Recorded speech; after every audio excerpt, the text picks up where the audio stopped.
This is Sky Sports in HD. Lord Drayson is a man who loves motorsport and has a passion for one race in particular, the Le Mans 24 Hours. First, he simply dreamed of racing there. Now, he wants to start a revolution.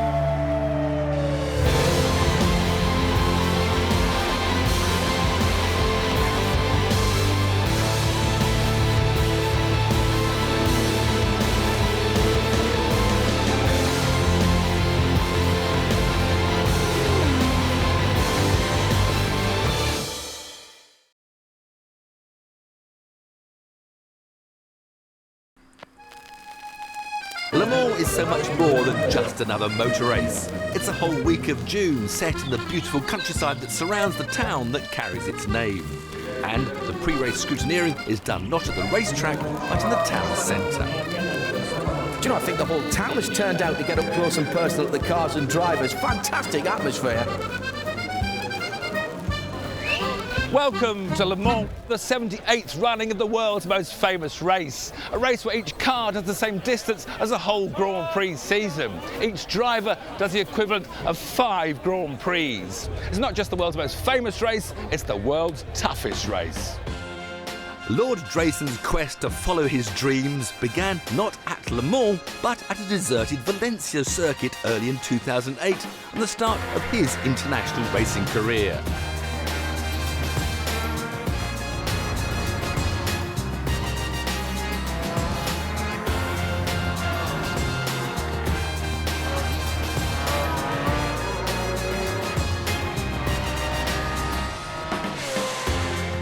After just 2 years of historic racing and 2 driving his Aston Martin DBR S9 in the British GT Championship, Paul was ready to move on.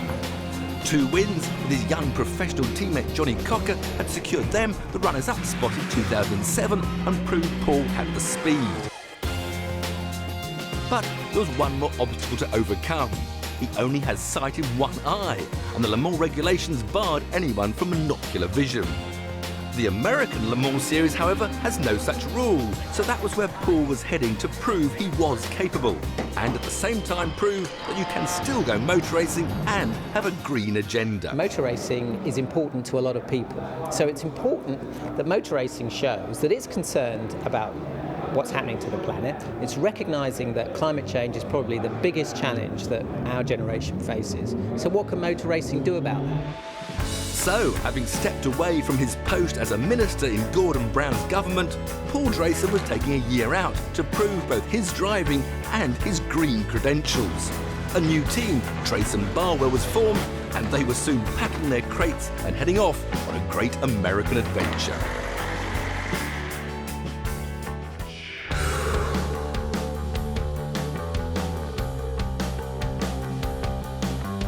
This year sees the 56th running of the famous Day into Night 12 Hours of Sebring. A race where, for the first time, Drayson will be surrounded by the much faster prototype sports cars that fill the front half of Le Mans Series grids. It would be a steep learning curve for both the drivers and the team's use of second-generation cellulosic biofuel. Drayson Barwell Aston lines up for its world debut, 30th overall and a promising 12th in class. Welcome to the American Le Mans series. And it would be Lord Drayson behind the wheel for the rolling start. Would you rather reporting to Gordon Brown having done something wrong or be on the grid right now? I think reporting to Gordon right now. And even more nervous was his wife, Elspeth. I'm actually petrified at the moment. I am really quite nervous.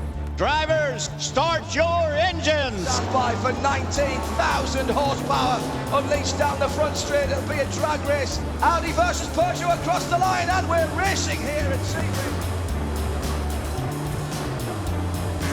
With a long race still to go, no one was pushing Drayson to go faster except himself.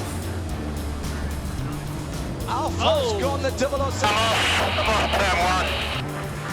Full course caution. He damaged not only his car, but his confidence as well. So you're pushing yourself too hard too soon? Yes, I was going too fast. It was only a short hop from the centre of Florida to the shores of the Gulf of Mexico, and a new challenge, the dauntingly tight confines of the St. Petersburg street course. Here, he was joined not just by his wife, but his 5 children, who were to accompany them for the rest of the year. But right now, Dad was busy learning his lines. Well, he's looking better, but he's still looking at his mirrors. He's not getting close enough to that wall. It's got a really very, very flat sound to it. Then the engine broke, which meant a very long night ahead for the mechanics. Engine changed and a beautiful day dawns. Johnny is going to start this time, except the car won't move. Just put it in gear and it was very strange, it wouldn't set off. Oh, a problem here, the 007. I can't believe this. Just round the first corner, I can't believe it. And that's going to delay the start for sure. With their new Vantage ready for the next race, the DBR S9 ends its career on the end of a tow rope. The team are left speechless. Next stop, the Pacific Coast.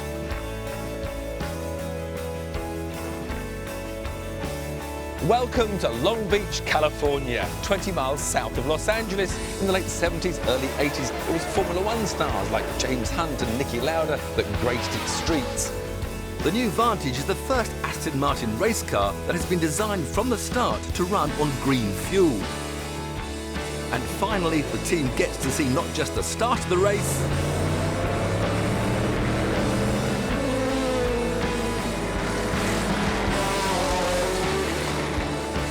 but the finish as well. Big relief all round and an air of optimism before the next race. So we get to Salt Lake, which is a big open circuit, which will really suit this, and it'll really suit me. It's going to be great. You've got to be there. But before Salt Lake, a quick stop-off at the team's temporary American base in Las Vegas. Well, not quite Las Vegas, but about an hour's drive to the west at the tiny town of Pahrump, a sleepy suburb of the gambling metropolis.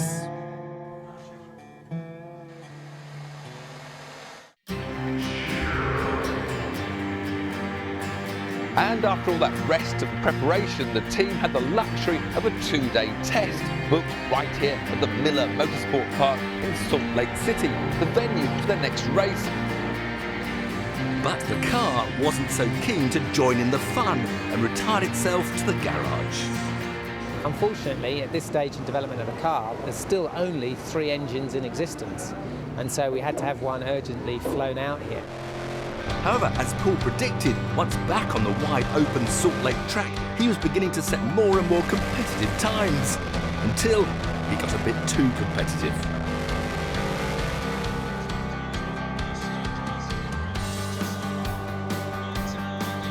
Meanwhile, the Drayson entourage were out to prove that anything Dad could do, they could do better.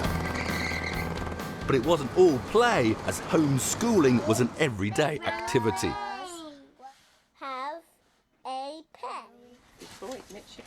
Across the line they go, very clean start indeed. Once again, it was Johnny Cocker at the wheel for the start. The boy's doing well.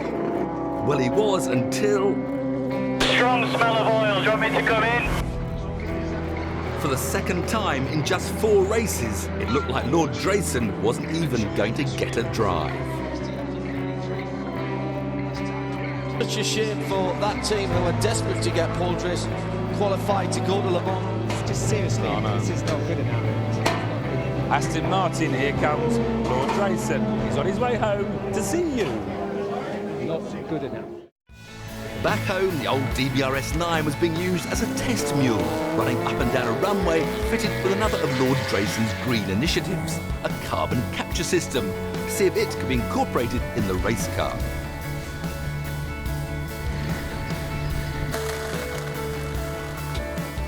After an 8-week summer break, the American Le Mans Series headed 2,300 miles back east to Line Rock, Connecticut, just a couple of hours' drive from New York,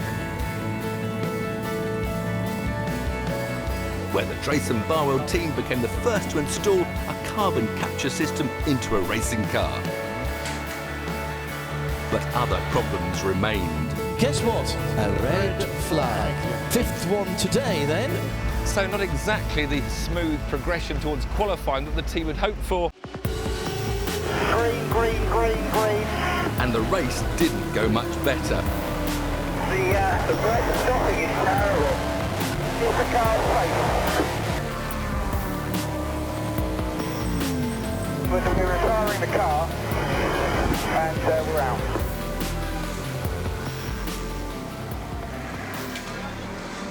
A sticking throttle had made driving the car too dangerous. Put it back in the truck. At least there was still time to relax with the family before the next race at Mid-Ohio. Still not halfway through the season, but desperately in need of a change in fortune. The 2.5-mile undulating racetrack is one of the American classics. But another blown engine in practice left the team at an all-time low. Even debating if it was actually worth changing to yet another engine. But a racing team is a racing team. Green, green, green. Paul was back at the wheel for the start and hung on to the back of the GT pack, having by far his best stint of the year, keeping out of trouble and keeping on the pace.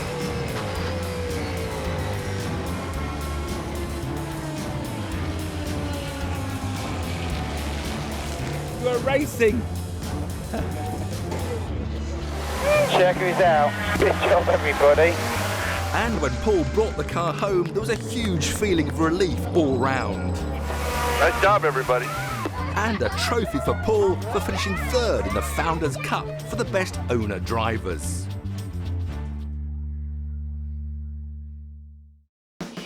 Next stop, Road America and Elkhart Lake's mini Nürburgring, the most respected road course in the States, which seemed to suit the Vantage. Things seem to be going so well. I thought I'd have a little break and try some of the local produce. Famous last words. It scared them out. The season was fast becoming a development programme for Aston's new Vantage at Paul Drayson's expense. Keep smiling, Paul. At least the kids are still happy. The American Le Mans Series here at Road America. Progress was, however, being made, and another strong run in the race looked like it would produce another good result, until with just 2 laps to go, a desperate overtaking dive by one of the prototypes stuck Paul in the gravel.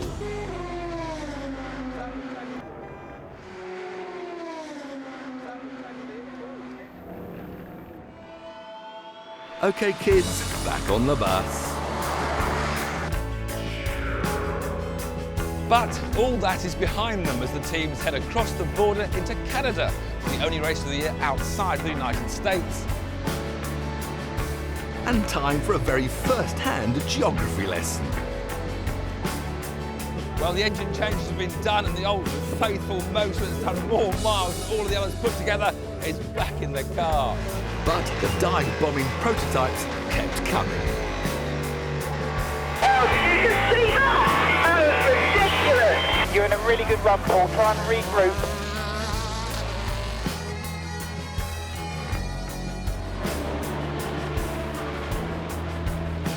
Fortunately, there were no such dramas during the race. The Vantage was beginning to become competitive and Paul was driving better than ever. So well, in fact, that he was rewarded with another Founders' Cup for his trophy cabinet. A night off in Detroit allowed the team to have a bit of fun and leave me with the barbell.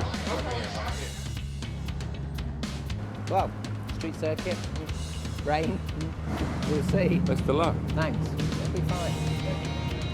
But race day dawned bright and sunny.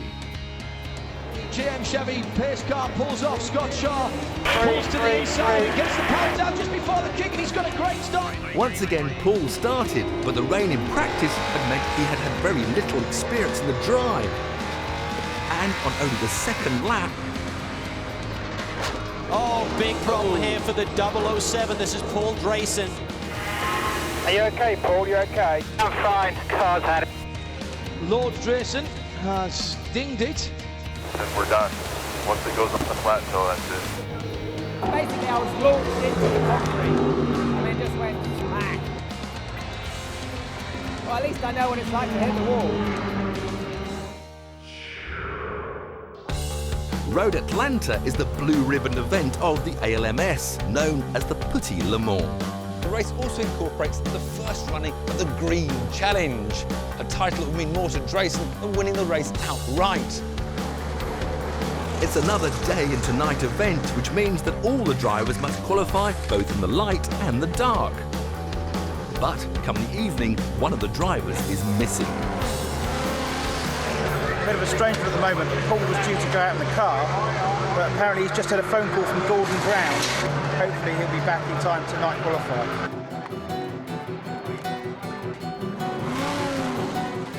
Last night I had a phone call from the Prime Minister. He asked me to come back into the government, and so to have the opportunity to be responsible in the cabinet for science and innovation. It's a great honour for Paul to be invited back into the cabinet with a post that means so much to him. And when Johnny gets off to a cracking start, life could hardly be better. Good job. So we move up from third to the Green Challenge, and still 2 hours of this race left to run. But then... Drive, lost all drive. Copy that, copy that. Over to a safe place, float to a safe place. If we'd kept up the current pace that we were having, we would have won the Green Challenge. But it ain't gonna happen now, and I'm really disappointed. And now, just one race remains at Laguna Seca. After a roller coaster of a year, the season has reached its grand finale on California's glittering shoreline. Where on the morning of first practice, Paul even manages time to fit in a quick visit to NASA's San Francisco base just an hour and a half up the road.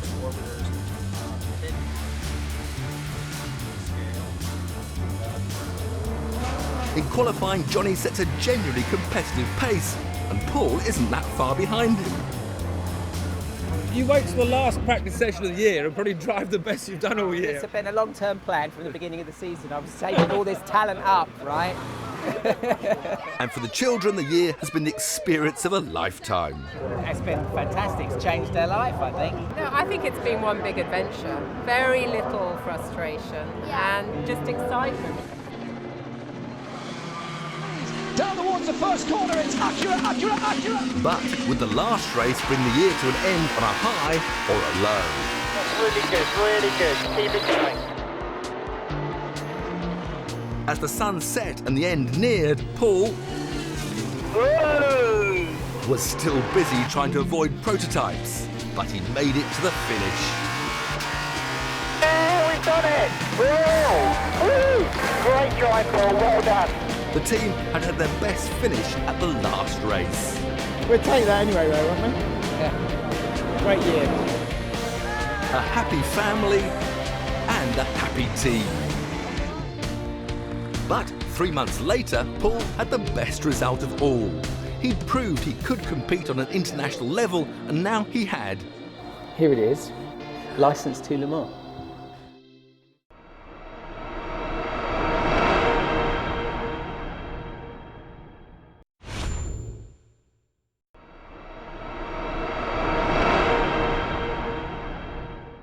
Lord Drayson took time out from his job as a government minister to show that, despite only having sight in one eye, he was more than capable of racing at an international level. Having proven his point, his next target was to come here to Le Mans itself. Realising his lifetime ambition, Lord Drayson was probably the happiest man in the whole of France that weekend. The team qualified their Aston Martin Vantage 46th on the huge 55-car field. And despite the odd technical problems, the Aston was heading for a strong finish, when, with just 2 hours to go, it simply stopped. And nothing they could do could get it going again. The team were devastated, but Lord Drayson still managed to look on the positive side. So, just have to find out why the car stopped. And I guess you'll just have to come back again. I'll just have to come back again, yeah. And now he's back. Not, however, going for a class victory in the slowest class, but overall victory in a 200-mile-an-hour plus prototype. Lord Drayson's new racing car is a Lola Judd. But why the big move? Firstly, being here last year in the Vantage and going down the Mulsanne, top gear, seems like you're in sixth forever, flat out, and then this rocket goes past, and I think, oh, that must be just so fantastic to be in a prototype. But it means he's now up against last year's winners Peugeot and 8 times winners Audi, both with their mighty 5.5-litre turbocharged V12 diesel engines. While the best of the petrol-powered opposition are the factory-entered Aston Martins. Joining Drayson at Le Mans are his regular co-driver Johnny Cocker and Italian Emanuele Pirro, a 5-time winner of this great race, who in the early laps of the season's open at Sebring surprised everyone by not only overtaking the sole Aston Martin, but one of the Peugeots as well. This was an unbelievably good start of the season. Even if I was driving an Audi, it would have been a good satisfaction. Driving a private Lola, it was even cooler. Emanuele, we rather thought you'd retired. What are you doing back at Le Mans? Me too, I thought I retired. And this proposal from Drayson Racing has been like a Christmas present. In fact, it came more or less around Christmas. Because I thought, I could do some GT races just as a soft retirement, as I did last year with the Audi R8. But GT racing is nowhere near a prototype. This thing is like glued to the ground, and the feelings and the G-force you have is really fantastic. Now I'm sitting here in Le Mans that I would never have expected to come back, and I'm really happy.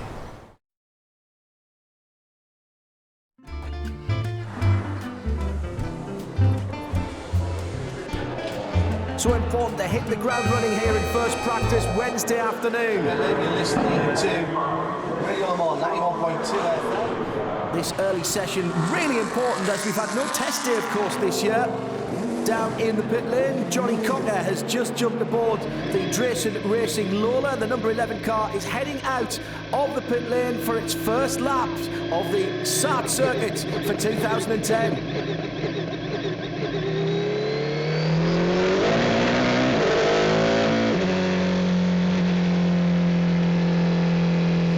Back in the pits, team manager Dale White begins his long vigil, while Johnny Cocker blasts down the straight at over 200 miles an hour. Paul is waiting patiently for his turn in the pits, while engineer Graham Moore is already collecting data. Paul Drayson is standing ready in the pit. Here comes Johnny Cocker. Out gets Johnny, and his noble lord is about to go racing. John, first practice has just started. You began your 5-day marathon running Radio Le Mans. How do you see this weekend's race going? Very close, Tiff. Everybody thinks that this is Peugeot's race and they're going to run away with it. It's easy to think that looking on the form, but Audi don't come here to come second. I think we're going to have some kind of battle. I worry that Peugeot might just drive away, but no, nobody's throwing in the towel right now. I tell you what, though, your man Drayson, he's in with a real chance of being the best petrol car. And when you look at those, 7 diesels, there's a hell of a battle going on behind them. Aston Martin, all of those guys, the Rebellion Lolas as well. And that Drayson Racing car's got every chance of being right in amongst that.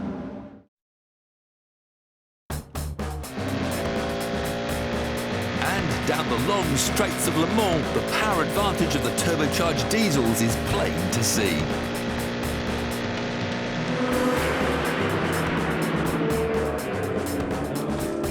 Paul is now behind the wheel and revelling in the extra speed of the Lola. Although I've driven the Lola, 6 races now, driving it here at Le Mans, it's even a higher level because the straights are so long, and so you get up to the terminal velocity of the car, which you don't do anywhere else. And it is amazing how fast it is.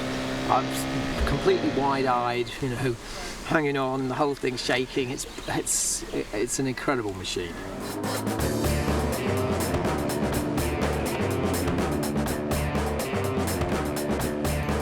Having completed his first laps of Le Mans on a prototype, Paul, as he hands over to Emanuele Pirro, is, as ever, bubbling with enthusiasm.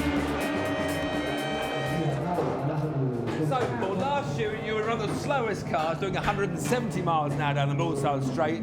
You're now one of the fastest cars doing over 200. What's the comparison like? Oh, it's unreal. It's completely unbelievable.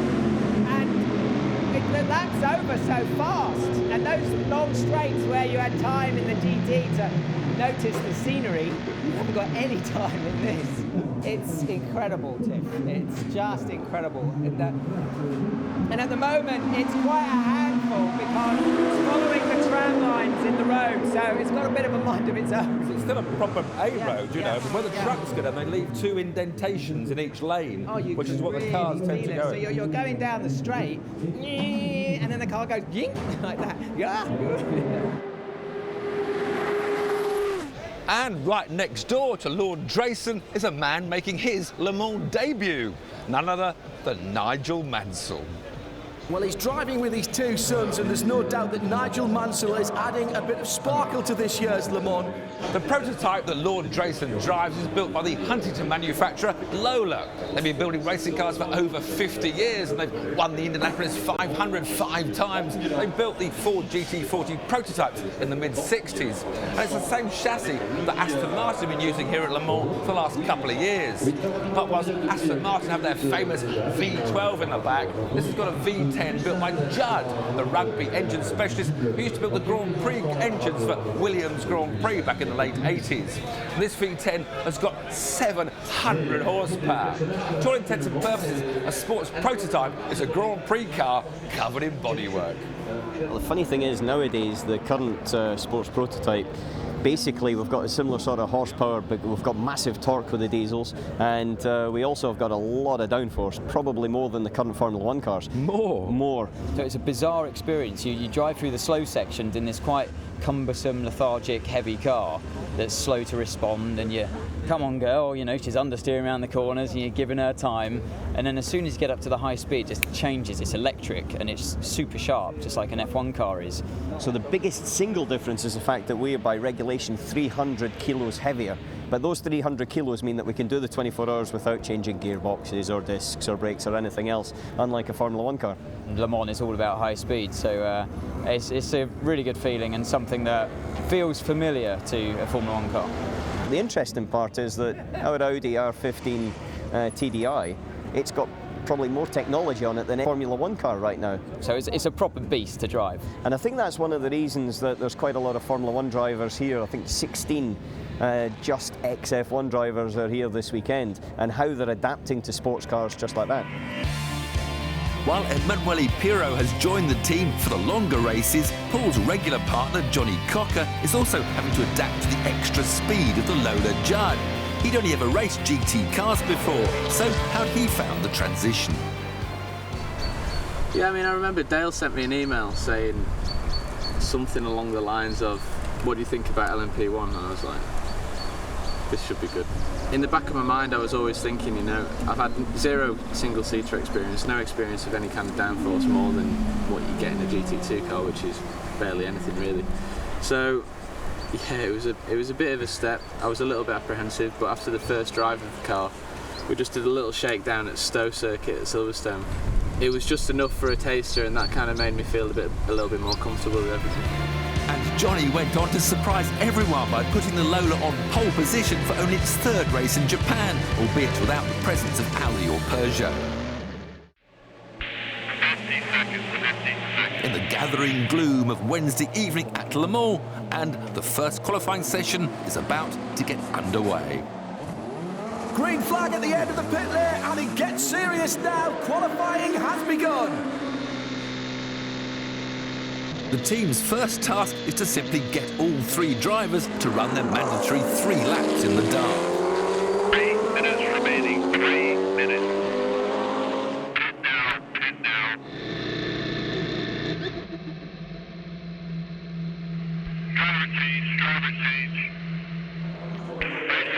Driver ID when you get a chance, please.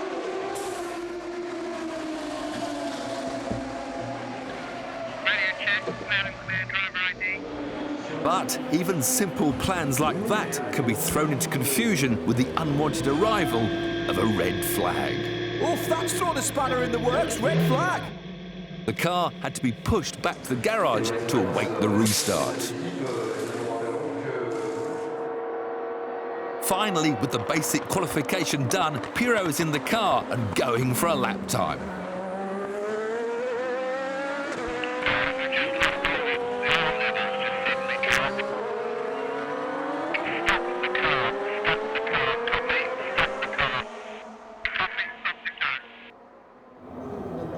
Well, just when we were hoping Emanuele Pirro was going to set a lap time for the grid position, as you just heard, he's been told by the team to switch it off.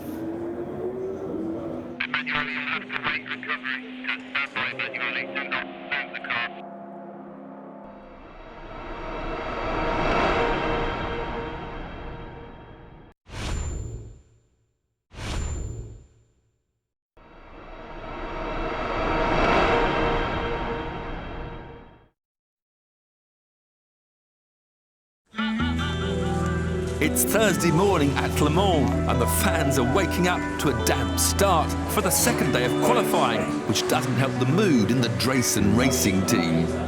Well, this is not what the team wanted to be doing on Thursday morning. Not only does it mean they've got to use their race engine for tonight's qualifying session, if they have any more problems and have to put a third engine in, the rules dictate that they'll have to start 15 minutes after the rest of the field.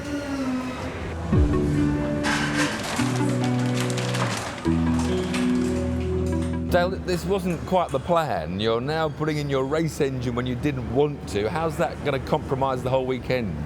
Well, fortunately, we didn't make a big mess of the engine last night. We got it shut down in time. But now, we were going to do race prep on Friday, but now we can put limited time on the engine. So I basically have 21 laps to work with, 300 kilometers that we can put on the engine, including warm-up. So got to make the best use of that. How many hours had the failed engine had on it? And is there a concern now that we don't know what the problem was?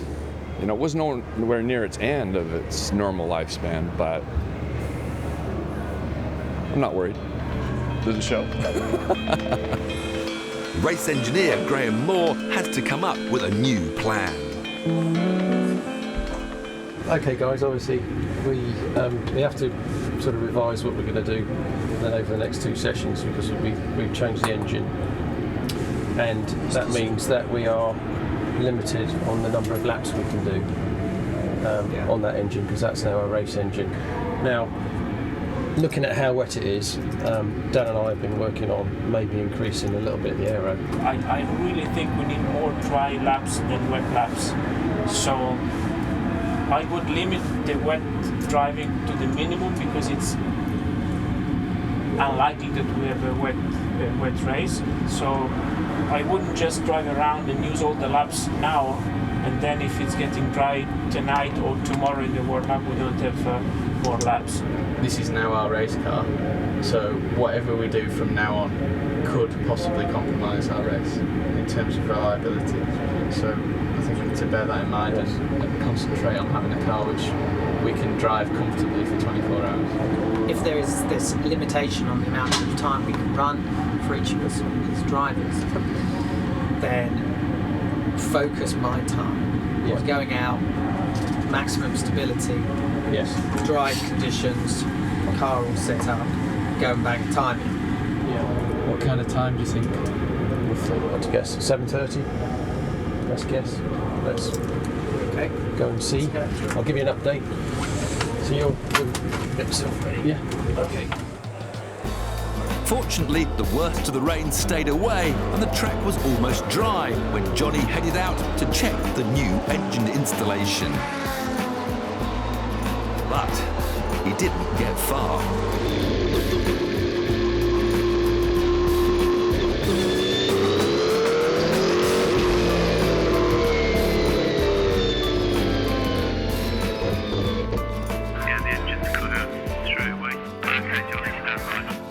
Seems to be a problem for the 11. That's the Drayson Lola Judd. Seems he stopped at the end of the pit lane. It's Johnny Cocker in the car at the moment. Maybe when the pit lane limiter came off, but they can't pull it back from there.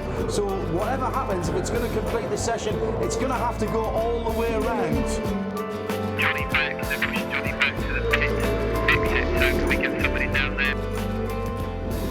And now, as Johnny goes out to check the new insulation, just do one lap to check it's all right. He hasn't even got out of the pit lane. Things are going from tricky to very tricky.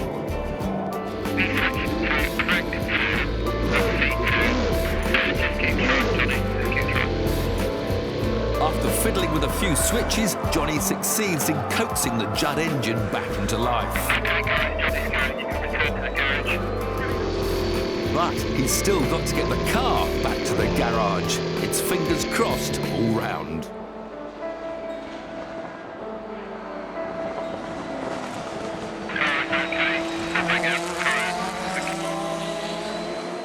And to everyone's relief, he makes it back.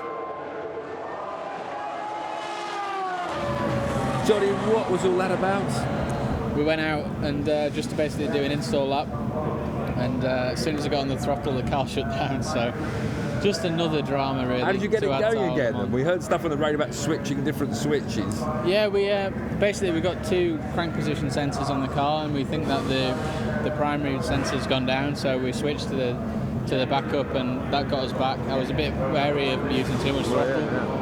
But luckily we got the car back, otherwise we would have just been sat at the end of the pit lane. Ball's now out in the car, and despite the odd spot of rain on the screen, setting the sort of lap times Dale was hoping to see.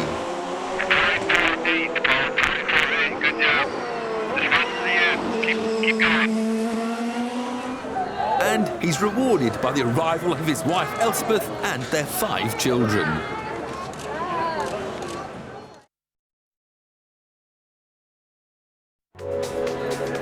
Absolutely perfect conditions as we go into nighttime qualifying. Good job, Johnny. 34-day, baby.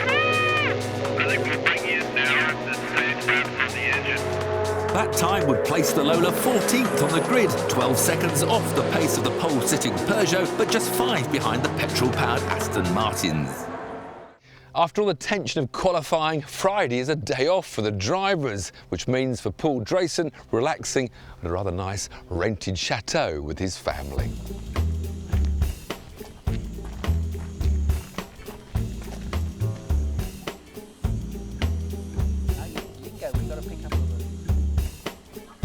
Now, Elspeth, you're staying in this lovely chateau in France during Le Mans week. Don't you rather sometimes feel you might as well stay here and not bother to go to the track?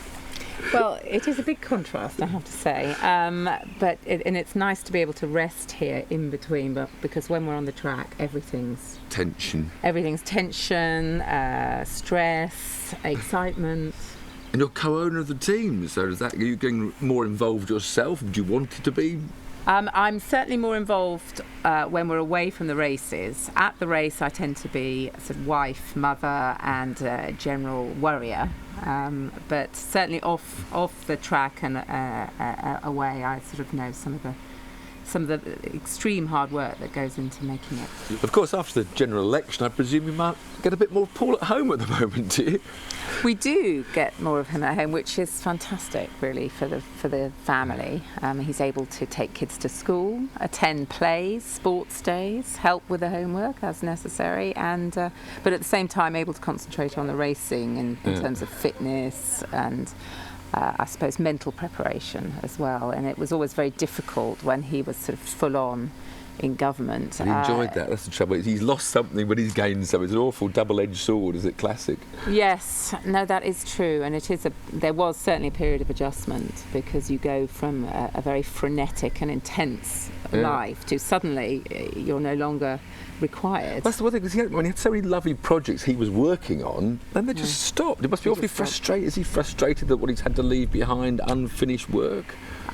It is frustrating, I think, for anybody who's been in government to see, especially their pet projects and so on. They can so easily be cut, changed. It's a weird world, isn't ruined. It? But you just have to accept that. You know, you do your bit when you're in power, but once you stop, it's somebody else's job. And if they have a different view and a different strategy, then that's how it works. It had only been 1 month before the Gordon Brown's loss in the general election had made Lord Drayson's post defunct, and it had all come a bit suddenly. at the moment that David Cameron was appointed Prime Minister, I stopped being a minister, and that gives you an absolute clean break. There's no handover period. That's it, finito. I'm out, and I do miss it. You know, I hugely enjoyed being Science Minister. It was a fantastic honour and privilege. But for me, as someone who loves science and technology and really believes in, has an optimistic view of the future, having that opportunity to see some of the latest science and technology, which Britain's the world leader in motorsport engineering, for example, but also areas like aerospace, space itself. Under my time as Science Minister, we managed to get our first official UK astronaut. We set up the UK's first space agency because we're doing so much great stuff in space. So you can probably tell from the way I'm talking about it, I miss it. But that's democracy. And of course, I go back to being a sort of normal businessman like I was before I was a politician. And so I can develop Drayson Racing as a commercial venture. And I'm really excited about that because there is so much really great stuff to do. Drayson has already pioneered the use of second-generation cellulosic biofuel and carbon capture in racing cars, and part of the reason for moving from a GT car to a prototype was the extra freedom allowed to experiment.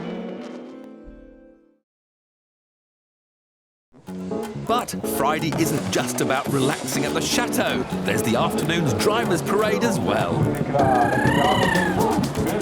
It's amazing, every single vantage point is taken. There's hundreds of thousands of people here. After the break, the race.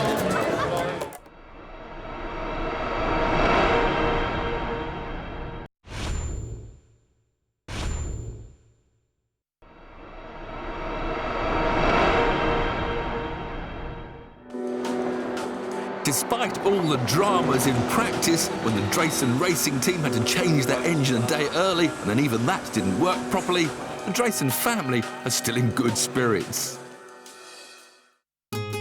It's just after midday on race day, and the crowds are pouring in preparation for the 3 o'clock start.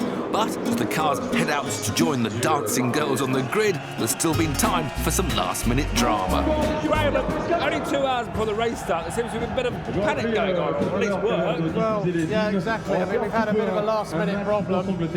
As you know, we had an engine issue in practice, which affected the engine oil cooler. We lost an oil cooler there. We have one spare, and that decided last night at around about midnight that it wasn't going to play. So we've had to lash onto the car an emergency oil cooler.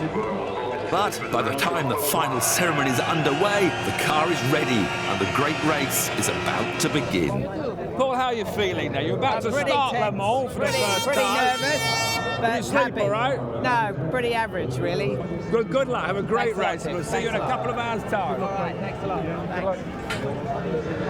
Atmosphere is really building down there on the pit straight, so my goosebumps. Let's get back down to our Just to be a bit different this year, the promoters decided that the drivers should run across the track to get in their cars, just like they always used to in the good old days. They haven't done it for 42 years, as of course the drivers now put seatbelts on.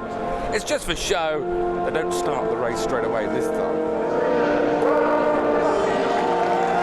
It might have been for show, but Paul wasn't hanging about.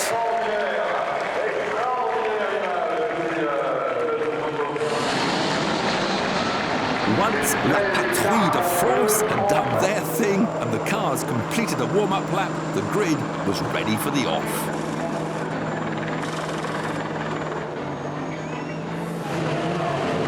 It's pretty awesome sitting here, I can tell you. Thanks for making a pass. Very happy to be here. So tired but happy. So they've rolled off on the green flag lap. The next time we see them, they'll be racing.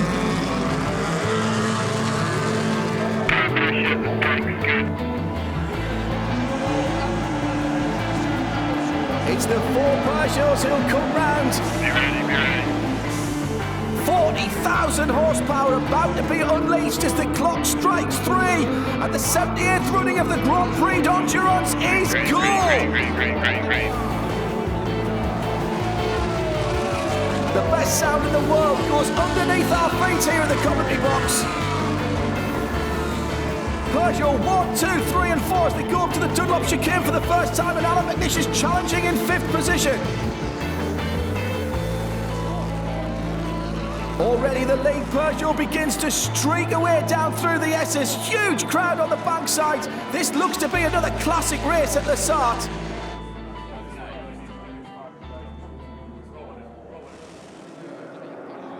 Mulsanne straight for the first time. Alan McNish moving around in the mirrors. He's in 5th, he wants to be in 4th. That's the privateer Peugeot. He's trying to put a move on. Signature Plus, Aston Martin a bit further down the black and white car.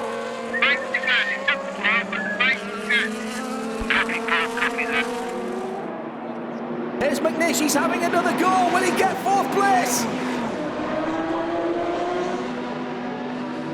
Paul completes the first lap and has done an outstanding job to maintain the car's 14th place. He loses one spot at the first chicane as Mansell shoots down the escape road.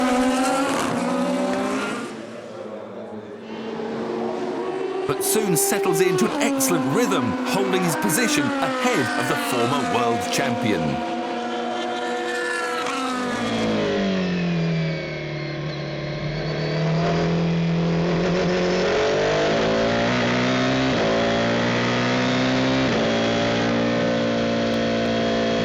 So here's how it stands in the early running.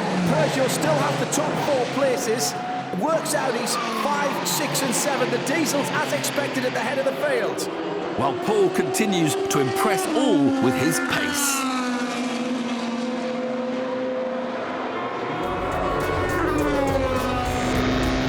Heading down to the Indianapolis corner for the 5th time, Drayson has little idea of the drama about to happen behind him.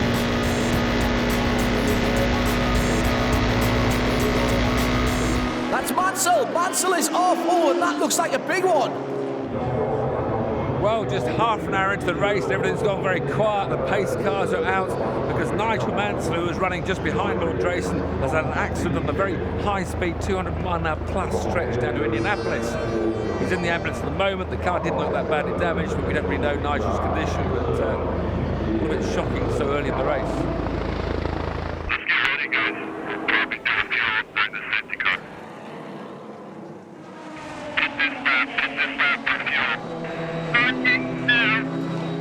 The first pit stop comes a bit earlier than scheduled. But the crew quickly settle into their routine.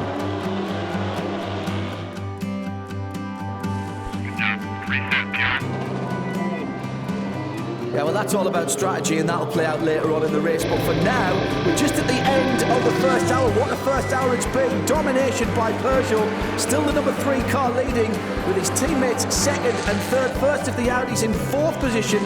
That's the younger drivers. And what about this for a headline? Nigel Mansell already out. So there's a battle already won by Paul Lord Drayson. Meanwhile, the Mansell car is returned to the pits, and sons Leo and Greg will have to wait another year for their Le Mans debut. Drayson duly completes his first double stint with the minimum of drama and hands over to Johnny. Et changement de pilote sur cette voiture. On voit un premier.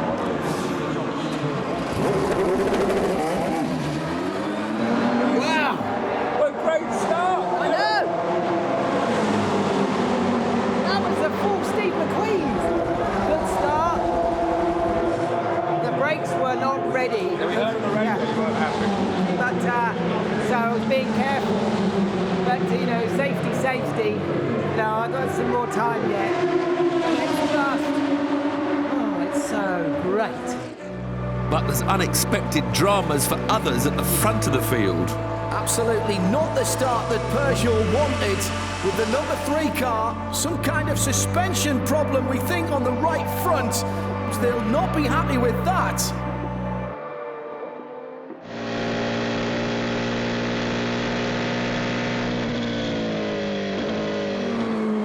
The race had got off to just the sort of start the team had been hoping for, and there was a huge sense of relief not just in the team's garage, but also in the hospitality suite above it.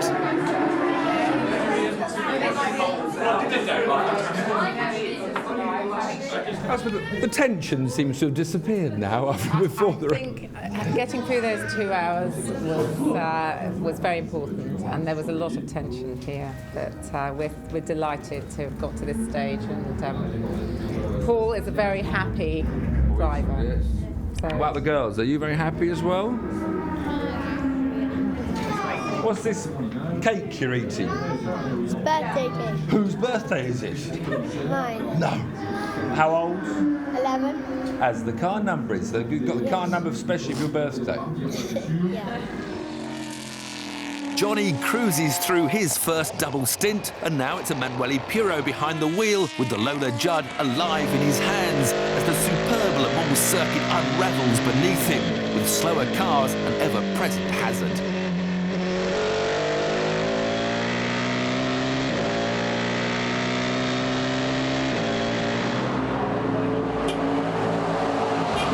Well, whilst the drivers are hard at work, getting hot and sweaty and needing a drink inside the car, the sun's now out and the spectators are needing drinks as well, mainly beer. But out on the track, it's not the smell of beer that is catching Pirro's attention.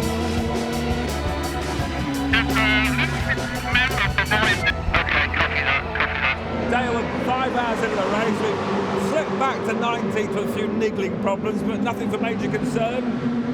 Oh, there's always major concern here, but yeah, I mean, there's a little bit of oil smell in the cockpit right now, but we removed some blanking. We're having a little issue with the air conditioning. It's got fumes in the cockpit.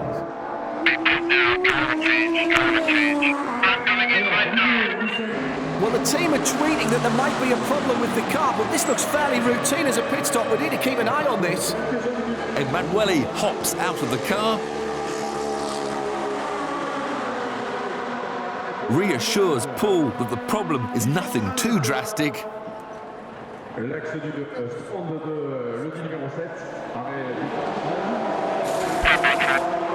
And once Paul has departed, discusses the problems in more detail with Graham. I'm concerned about this. It's from this department. Just clouds coming up.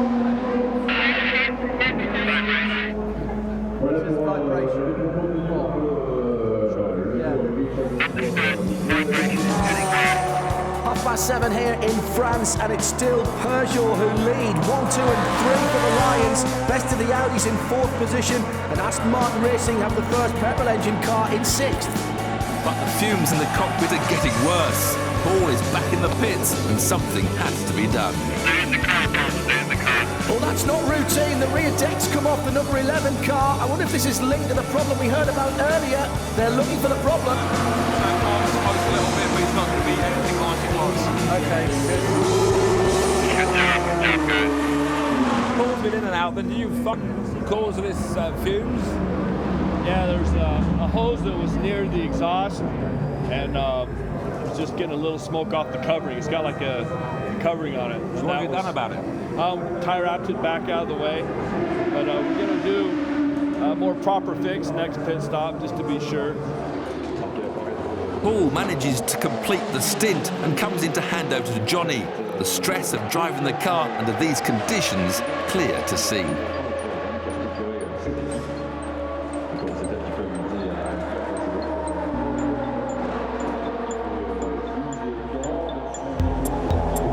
The car is pulled back into the garage. And while Emanuele and Dale discuss the problem, the mechanics set to work. And Paul tries to cool down. So the Works Peugeots are still 1st and 2nd. The Team Orica Matmut Peugeots in 3rd, and the best of the Audi still the number 9 car in 4th place, but dropping away a little bit now.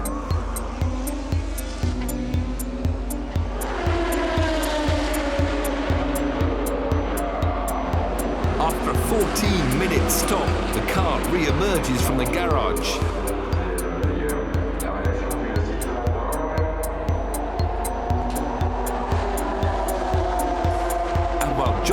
prepares to head back out onto the track, Paul heads back for a well-earned break. And strangely enough, my shift just seems to have come to an end at exactly the right time. But you can guess where I'm going. And whilst Johnny settles into a grueling triple stint, nearly 3 hours in the car, half the crowd seem more interested in watching 11 men in white kicking a ball around a field.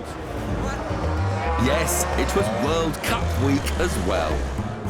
So Peugeot really have everything going for them. Oh, and as I say that, hang on a second, who's this coming into the pit lane? This is not on schedule. Not on schedule at all. But it wasn't only Drayson Racing that was having its dramas, as there were more problems for Peugeot when their leading car had to stop with alternator problems. Meanwhile, despite a car that was far from perfect, Johnny survived his marathon stint. Johnny, a tough drive. This fumes in the cockpit must be awful to live with. Yeah, it wasn't very nice. Car filling full of white smoke. It was pretty awful, but the main problem is that for some reason the car just keeps on sinking at the rear, and the car's basically just riding on the floor, so we have no straight line speed. The car's understeering like a pig because it's sat up at the front, and it's more importantly it's wearing parts out. Well, as the midnight hour approaches with 9 hours gone, there are now just 2 Peugeots ahead of the chasing Audi pack, whereas Lord Drayson's team have sadly dropped over 20 laps behind the leaders with their niggling problems and lie just over 32nd place. But still, Emanuele Pirro is about to go out for a triple stint, and anything can still yet happen. Join us after the break to see just what does happen in the concluding part of Mission Le Mans.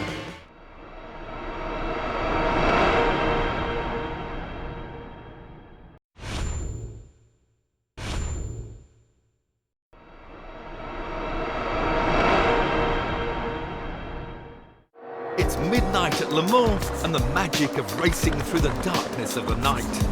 Emanuele Pirro is settling into a triple stint in the Drayson Racing Lola, while the mechanics are hoping for a little shut-eye.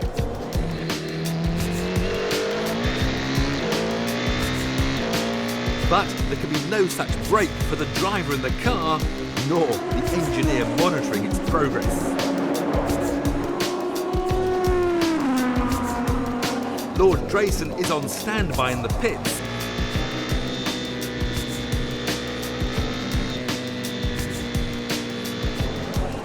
And soon donning his helmet for his first stint in the dark. Despite a growing list of problems with a worrying vibration and low fuel pressure warnings, Pirro has driven hard for just over 2 hours. His exit from the car not quite so sprightly as before.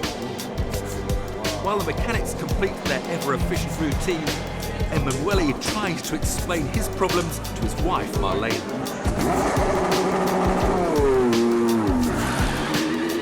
More used to a trouble-free Audi, Emanuele is finding this Le Mans one of his toughest. Not very nice. I just said before, if this is motor racing, I would probably stop. But stopping just isn't an option. And the laps keep ticking by.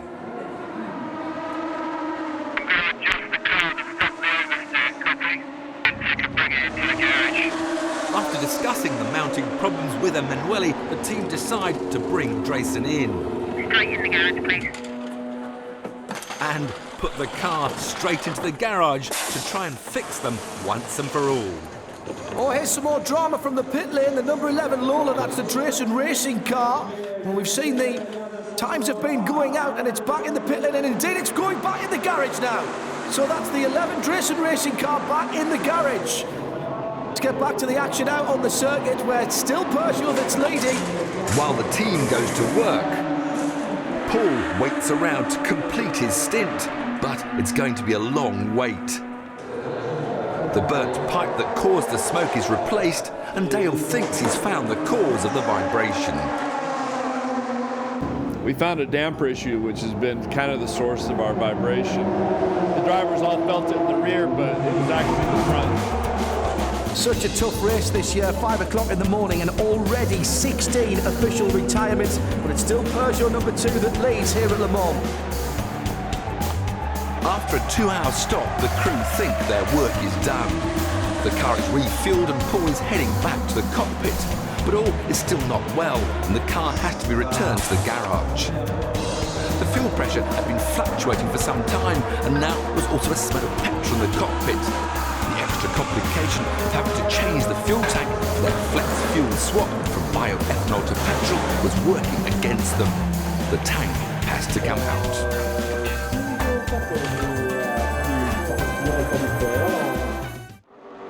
The sun begins to rise with the Drayson racing car still in the garage and Paul still waiting to get back out. But finally there are signs of life from the Lola. And Johnny is awoken to test out the rebuilt car as the rest of Le Mans slowly comes alive.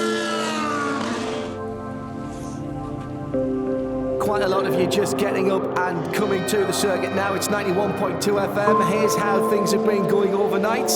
We've lost quite a number of cars, including the 13 Lola Rebellion, off with accident damage to the rear. The number 2 Peugeot's had its trials and tribulations. They've been driving very, very hard indeed. And its sister car, the number 1 car, has been off into the gravel as well. That's all good news for Audi. The 9 and 8 car promoted through the field. And things looking a little better for the Germans right now. You're up to date. But while Peugeot were having their dramas at the head of the field, the Drayson Lola was now running a lot better, even if the vibration hadn't been cured. But they are now 98 laps behind the leaders. That's Montani in the Peugeot, the number 2 car, spitting out flame from the right-hand bank of cylinders. Disaster for Peugeot. This wasn't in Olivier Cadell's plan. Well, it's just gone 8 o'clock in the morning now. I've been back to the hotel for a quick sleep, whilst the drivers here at the circuit use these wonderful motorhomes and scoot in and out to get in their car to do their night stints. And unfortunately, for the Drayson racing mechanics, there's been no sleep at all. But at least their car is now spending more time on the track than in the garage.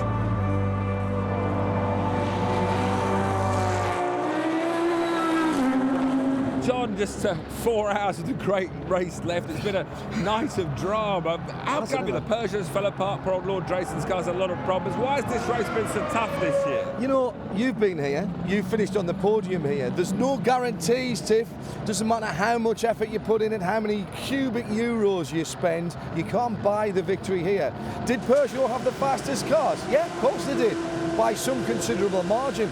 But for some reason, they weren't prepared to push on and grab the lead and take 3, 4, 5, even more laps out of Audi. And that's hurt them. That's really hurt them. Because as soon as they've had problems, Audi have been there to sweep up the pieces. There's still one Peugeot going strong. Any chance of catching them? Well, they're taking no prisoners, as we've seen from that last stint from Anthony Davison. He's putting all his Formula 1 experience to good use. Doesn't care about anybody else on the track. He's making that quite clear.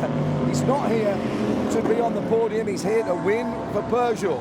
And what are poor old Lord Drayson's woes? Well, there's one piece of good news, Tiff. There's a little used rule here at Le Mans that the ACO take out all the cars at the 18-hour mark who haven't made half the distance of the car that's leading. And the 11 car has managed not to fall below that really thick red line. So he's still in the race, so whatever else happens, he's still got the chance to actually drive the car across the line at 3 o'clock. And I know, as you do, that he really, really wants to do that. But suddenly the chasing Peugeot isn't going fast at all. Out of Indianapolis and down to Arnage is a problem for the number 1 Peugeot. The last bullet in the Peugeot gun is going back into the garage. There's oil on the floor. It's another engine problem. So while Audi are suddenly in the driving seat at the head of the field, so is one of their former stars, as Emanuele Pirro is once again enjoying life behind the wheel of the much improved Lola.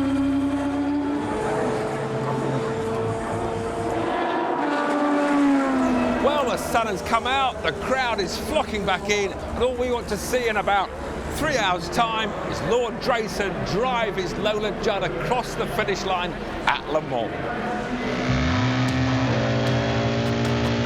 But the dramas aren't over just yet. As I look to my right here, oh, he's gone up! I was just about to say, here comes the 11 car, that's the Drayson Racing car, Manuel Pirro. Well, he doesn't make mistakes. Now, is that the problem then?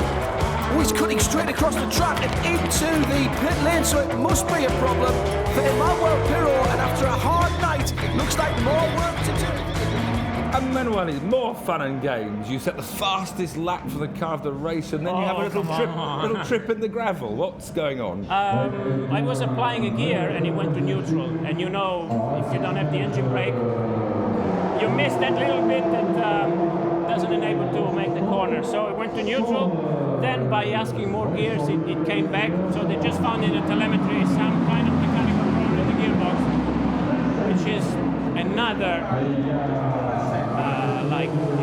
another little thing that we have to put in a bag of experience for next year.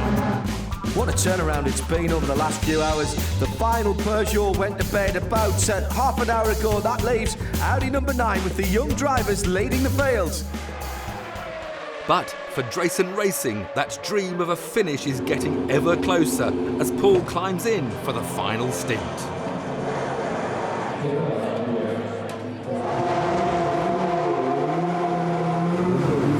Hopefully your final pit stop. How would you sum up this year's experience at Le Mans? I got a lot of homework to do, let me tell you, but learned a lot. And won't forget any of the things we learned here this weekend. We must be, I mean, the guys to rebuild the cars, then set its fastest lap today, you know. They obviously did a tremendous job. Amazing, you know, we didn't give up. The guys just, I don't know how they keep going, you know, just amazing. But 30 minutes remaining, fingers crossed. The last lap is underway for the leaders. They're coming onto the back straight now. And as I look out from the commentary box window, here comes Paul Drayson. He'll start the final 8.5 miles. It's been Audi's weekend, and Timo Bernhard will bring home the lead car that he shares with the only happy Frenchman, Romain Dumas and Mike Rockenfeller. Audi are 1, 2 and 3 at Le Mans, an unlikely result. 24 hours ago, Paul Drayson started the number 11 Drayson Racing car, and here he is. He's the very last car that's going to see the checkered flag, but he's done it. He's lived his dream, and he's lived ours as well.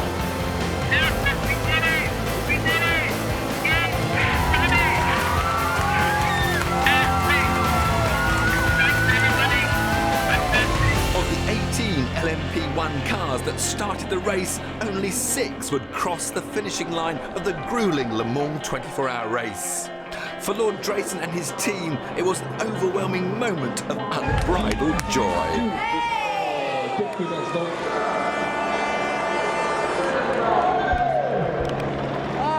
You started Le Mans and now you've finished Le Mans. How was that last stint? Oh, I was crying.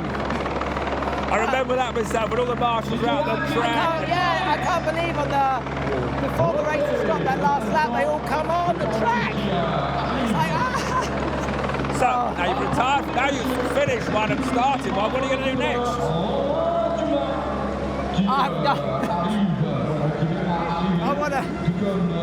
I just want to do it all over again. I think you better go and see some very excited kids. I think that's where you ought to go right now. Hi, kids.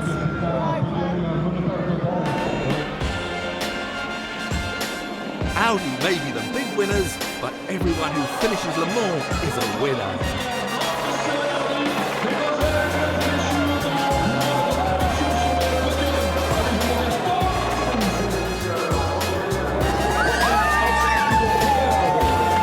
The Drayson Racing team returned to the American Le Mans Series, and August the 22nd at the magnificent Road America course near Elkhart Lake was a very special day, as Paul Drayson led the field away from pole position. Nearly 3 hours later, Johnny Cocker was down in third, but on a charge. Johnny Cocker then up into second place, and the chase is on. Can he catch the Porsche?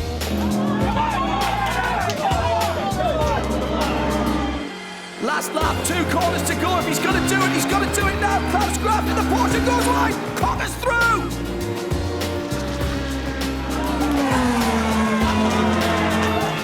Johnny Cogger and Paul Drayson win at Road America.